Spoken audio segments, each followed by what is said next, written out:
चूक नाही, पाप घडलंय तुमच्या हातून. अरे ज्या क्षणी तुम्ही हिला घराबाहेर काढलं त्याच क्षणी ती अंबाबाई सुद्धा घर सोडून गेली. वाताहत झाली. तुम्ही रस्त्यावर आला नाहीत ते फक्त या संजीवनीची पुण्याई म्हणून. बाहेर पडताना हिने अंबाबाईकडे फक्त आणि फक्त तुमचं सौख्य मागितलं होतं. हिला मूल नाही म्हणून कहर केला हिच्यावर. अरे आतापर्यंत हिनं तुमची आई बनून तुम्हाला सांभाळलंय, विसरला? एक घराला नातू मिळणं म्हणजे आयुष्याची इती कर्तव्यता का रे?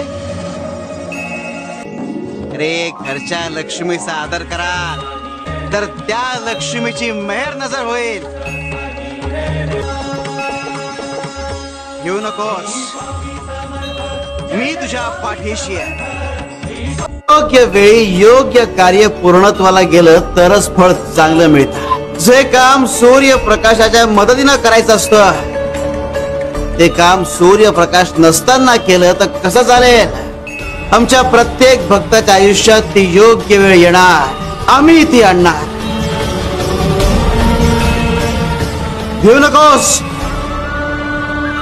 मी तुझ्या पाठीशी आहे.